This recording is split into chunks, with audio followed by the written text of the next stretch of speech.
ഇറാനെതിരെ നടന്ന operation lion arising ഇസ്രായേലിൻ്റെ ചരിത്രപരമായ വിജയം എന്ന് വിശേഷിപ്പിച്ച് നെതന്യാഹു പുറത്തുവിട്ട കണക്കുകൾ ആരെയും ഞെട്ടിക്കുന്നതാണ്.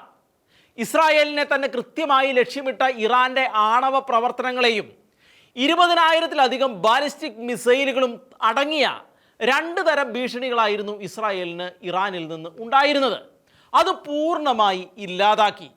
ഇറാൻ്റെ ആണവ പദ്ധതിയെ തങ്ങൾ അഴുക്കുചാലിലേക്ക് തള്ളിവിട്ടു എന്നും നദാൻസ്, ഇസ്ഫഹാൻ, അറാഖ് എന്നിവിടങ്ങളിലെ ഇറാൻ്റെ മുൻനിര ആണവ കേന്ദ്രങ്ങളും ഡസൻ കണക്കിന് സെൻട്രിഫ്യൂജ് ഫാക്ടറികളും ലാബുകളും തകർത്തു എന്നും ബോംബ് നിർമ്മാണത്തെക്കുറിച്ചുള്ള എല്ലാ അറിവുകളും അടങ്ങിയ ഇറാൻ്റെ മുഴുവൻ ആണവ ശേഖരത്തെയും അതിന് നേതൃത്വം കൊടുത്ത ശാസ്ത്രജ്ഞന്മാരെയും ഇറാനിയൻ സേനയിലെ 3 ഇറാനിയൻ ജനറൽമാരെയും നിരവധി ഉന്നത ഉദ്യോഗസ്ഥരെയും കൊലപ്പെടുത്തിയെന്നും ഫോർഡോയുടെ മലയ്ക്കുള്ളിലെ ഭൂഗർഭ സമ്പുഷ്ടീകരണ കേന്ദ്രം നശിപ്പിക്കാൻ അമേരിക്കയുടെ സഹായം ലഭിച്ചുവെന്നും ഇറാൻ്റെ മിസൈൽ പദ്ധതികളും ഡസൻ കണക്കിന് മിസൈൽ ഫാക്ടറികളും ലോഞ്ചറുകളും ആയിരക്കണക്കിന് ഇറാനിയൻ മിസൈലുകളും നിർവീര്യം ആക്കിയെന്നും അവയിൽ പലതും വിക്ഷേപിക്കുന്നതിന് തൊട്ടു മുൻപ് തന്നെ തകർത്തുവെന്നും ഇറാൻ്റെ സൈനിക നേതൃത്വം IRGC, ബാസിജ് താവളങ്ങൾ, ഭരണകൂട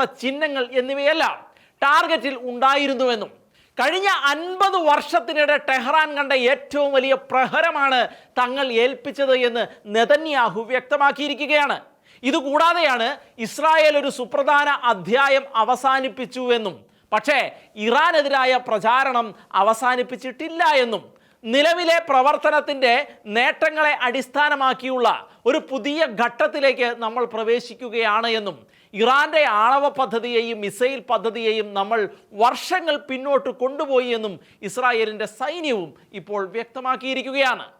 ഇറാൻ ഇനി ഒരിക്കലും ആണവായുധങ്ങൾ ഉപയോഗിക്കില്ലെന്നും അത്തരത്തിൽ എന്തെങ്കിലും നീക്കം ഇറാൻ നടത്തിയാൽ ഇസ്രായേൽ പൂർണ്ണ ശക്തിയോടെ ആക്രമണം തുടരുമെന്നും അടുത്ത ഘട്ടത്തിൽ ഇറാനിയൻ അച്ചുതണ്ടിനെതിരായ പോരാട്ടം അവസാനിപ്പിക്കുക, ഹമാസിനെ പരാജയപ്പെടുത്തുക, ബന്ദികൾ ജീവനോടെ ഉണ്ടെങ്കിലും ഇല്ലെങ്കിലും അവരെ തിരിച്ചു കൊണ്ടുവരിക, ബന്ദികളാക്കപ്പെട്ടവരുടെയും മരിച്ചവരുടെയും കുടുംബങ്ങൾക്ക് വേണ്ടത് ചെയ്യുക, തകർന്ന വീടുകൾ പുനർനിർമ്മിക്കുക, പരിക്കേറ്റ പൗരന്മാർക്ക് ആരോഗ്യ പരിരക്ഷ ഒരുക്കുക എന്നീ വിഷയങ്ങൾക്കായിരിക്കും മുൻഗണന നൽകുക എന്നും കൂട്ടിച്ചേർത്ത നെതന്യാഹു ഉദ്യോഗസ്ഥർക്കും പൊതുജനങ്ങൾക്കും നന്ദി പറയുകയും ചെയ്തു.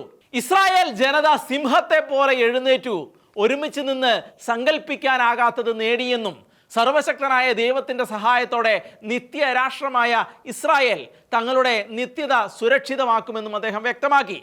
സർവശക്തനായ ദൈവത്തെ മാത്രം ആശ്രയിച്ച നിശ്ചയദാർഢ്യത്തോടെ മുന്നോട്ട് പോകുന്ന ഇസ്രായേൽ വീണ്ടും ലോകത്തിനു മുന്നിൽ വിസ്മയമായി മാറുന്ന കാഴ്ചകളാണ് ഈ കഴിഞ്ഞ ദിവസങ്ങളിലെല്ലാം ലോകം കണ്ടുകൊണ്ടിരുന്നത്.